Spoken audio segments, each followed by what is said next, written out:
السلام علیکم ورحمۃ اللہ وبرکاتہ۔ بسم اللہ الرحمن الرحیم۔ اے ہمارے رب، ہماری پریشانیوں کو دور فرما، حاسدوں کے حسد اور شیطان کے شر سے بچا، دلی سکون اور اپنی محبت عطا فرما، اور تمام بیماریوں کو شفا کا معاملہ عطا فرما، آمین یا رب العالمین۔ دعا۔ جب کوئی اللہ سے کسی کے سکھ کے لیے دعا مانگتا ہے تو وہ دعا کسی اور کے حق میں قبول ہونے سے پہلے دعا مانگنے والوں کے حق میں قبول ہو جاتی ہے۔ آج کی دعا۔ دوسروں کے لیے دعا مانگنے والوں کی اپنی جھولی بھری رہتی ہے۔ میری دعا ہے کہ اللہ تعالیٰ آپ کو صحت اور تندرستی عطا فرمائے، آمین۔ پریشان دل۔ اللہ کی محبت اتنی خاص ہے کہ اگر انسان جائے نماز پر صرف سر جھکا کر بیٹھا رہے، کچھ نہ بھی بولے، تب بھی ایسا عطا کرے کچھ لمحوں بعد کہ رشک آپ کی سکون بندے کے دل میں اتار دیتا ہے کہ آسمان کرے، لگتا ہے جیسے ہر دوست ہو آپ پر جان نثار، کو یہ سمجھا دیا کہ آپ سے وفا کرے، ہر موڑ پر وہ میں ہوں نہ بس ٹھیک کر دوں گا، ساتھ ساتھ آپ کے، اور ہر موڑ پر آپ کی حفاظت خدا کرے، آمین ثم آمین۔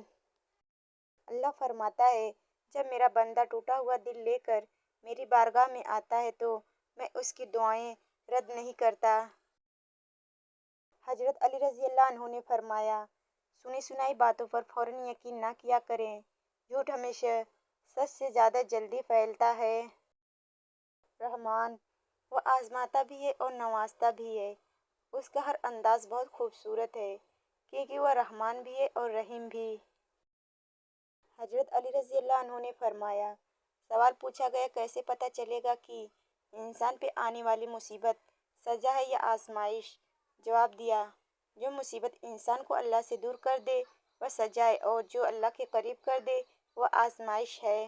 جس کو بڑا مقام دینا ہو تو اللہ پہلے اسے مشکلات سے گزارتا ہے اور ایسی گھاٹیوں سے گزارتا ہے جہاں اس کو لگتا ہے کہ اب دروازے بند ہیں، پھر وہاں سے اللہ راستے کھول کر بندے کو کسی مقام پر پہنچاتا ہے تاکہ اسے خوب سمجھ آ جائے کہ تمہیں جو کچھ ملا ہے وہ محض تمہاری عقل یا کوشش کا نتیجہ نہیں بلکہ اللہ کی اس میں خاص مہربانی شامل ہے۔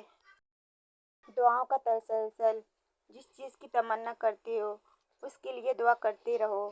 ممکن اور ناممکن صرف انسان کے دماغ کا تصور ہے، اللہ کے لیے کچھ بھی ناممکن نہیں۔ زندگی میں کئی بار ہم بنا غلطی کے بھی غلطی مان لیتے ہیں، ڈر ہوتا ہے کہ کہیں کوئی اپنا ہم سے روٹھ نہ جائے۔ جب آپ بند دروازوں پہ راضی رہنا سیکھ لیتے ہیں تب اللہ آپ کے لیے معجزوں کے دروازے کھولتا ہے۔ جہاں بھی رہو مخلص ہو کر رہو کیونکہ آپ نے اللہ کو بھی جواب دینا ہے۔ ماں باپ۔ اللہ کرے آپ کے آنگن میں آپ کے ماں باپ کے قدموں کی چہل پہل ہمیشہ رہے۔ کچھ سوالوں کے جوابات صرف وقت دیتا ہے، اور جو جواب وقت دیتا ہے وہ لاجواب ہوتا ہے۔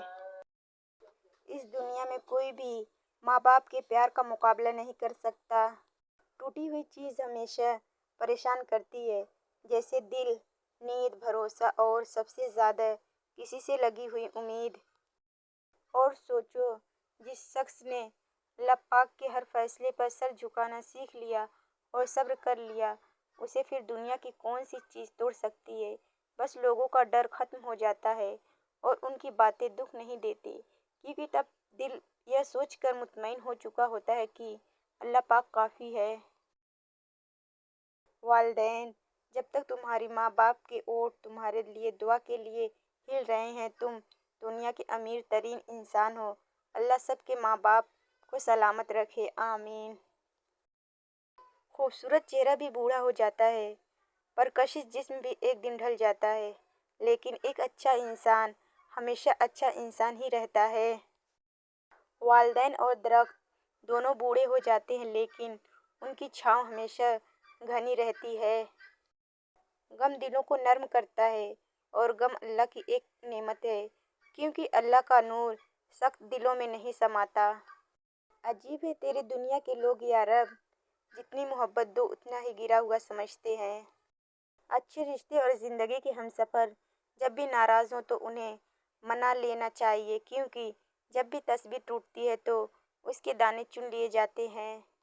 اگر زندگی میں کبھی ایسی زندگی سے گزرو جن کا کبھی گمان بھی نہیں کیا ہو تو اطمینان رکھنا، اللہ رب العزت راحتیں بھی ایسی عطا کرے گا جن کا کبھی خیال بھی نہ گزرا ہو۔ بے شک وہ رب العزت ہر چیز پر قادر ہے۔ تمہاری سب سے بڑی جیت پتہ ہے کیا ہے؟ تم بدلہ نہ لو، معاف کر دو اسے جس نے تمہیں سب سے زیادہ تکلیف دی ہے۔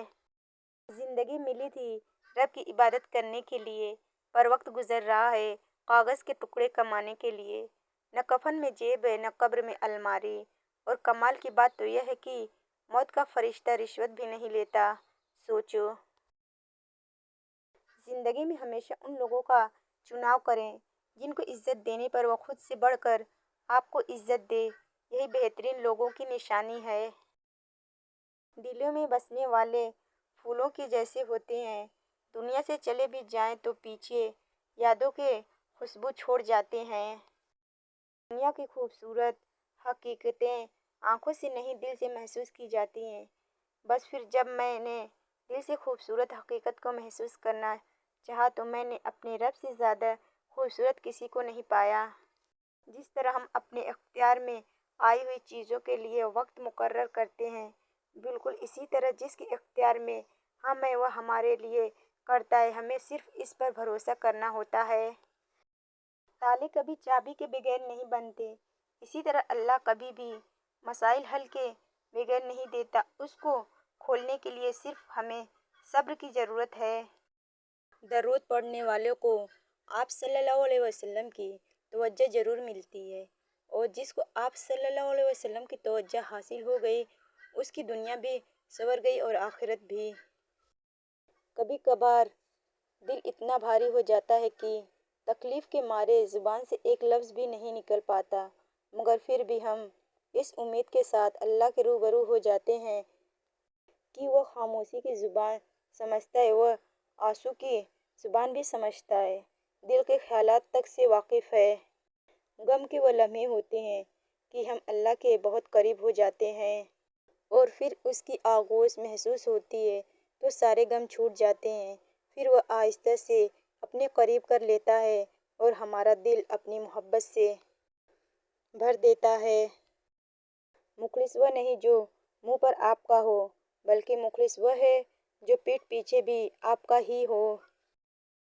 مجھ کو معلوم نہیں انسان کی تعریف، مگر میری نظر میں وہ اچھا ہے جو کسی کو دکھ نہیں دیتا۔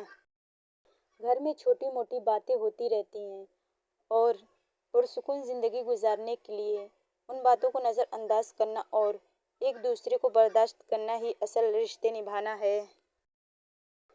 اللہ تعالیٰ پر توکل اور یقین سے ہر ناممکن بھی ممکن ہو جاتا ہے۔ آپ صبر کی انتہا کر دیں، اللہ تعالیٰ آپ کو وہ چیز معجزے کے طور پر عطا کریں گے انشاءاللہ۔ عورت کی محبت، معاف کرنے والی عورت عظیم عورت ہوتی ہے، لیکن ایسی عظیم عورت پھر زیادہ دوبارہ دیر تک محبت نہیں کر پاتی۔ آزمائش۔ یا اللہ میرے بس میں کچھ نہیں ہے، بس مجھ پر میری ہمت سے زیادہ آزمائش نہ ڈالنا۔ حضرت علی رضی اللہ عنہ نے فرمایا، وہ معجزوں کا بادشاہ ہے، جب چاہے حالات بدل سکتا ہے۔ بے شک اگر تمہیں کسی کا ایمان دیکھنا ہے تو یہ مت دیکھو کہ وہ عبادت کتنی کرتا ہے، بس یہ دیکھو اس کا لوگوں کے ساتھ سلوک کیسا ہے۔ دلوں میں بسنے والے تو پھولوں جیسے ہوتے ہیں، اگر دنیا سے چلے بھی جائیں تو پیچھے یادوں کی خوشبو چھوڑ جاتے ہیں۔ جانتے ہو محبت کسے کہتے ہیں؟ اتنی پاک ملاقات میں بھی ہم گنہگاروں کو یاد رکھنا۔ سجدہ۔ بارش میں اتنی بوندیں نہیں برستی جتنی سجدے میں سر رکھنے سے رحمت برستی ہے۔ واحد اللہ کا در ہے، جہاں بغیر بلاوے کے بھی چلے جاؤ تو شرمندگی نہیں سکون ملتا ہے۔ ہماری بربادی کی وجہ شاید یہ بھی ہے کہ ہم نے صبح صبح قرآن کھولنے کے بجائے موبائل کھولنا شروع کر دیے ہیں۔ سورہ یوسف کی مثال ہے کہ اللہ تعالیٰ ہمیشہ ہمیں پسندیدہ چیز کے لیے آزماتا ہے تاکہ اس چیز کو پانے کی تڑپ میں اللہ تعالیٰ کے اور قریب ہو جائیں۔ سب سے بڑی جنگ تنہا بیٹھے شخص کا اپنے خیالات سے لڑنا ہے۔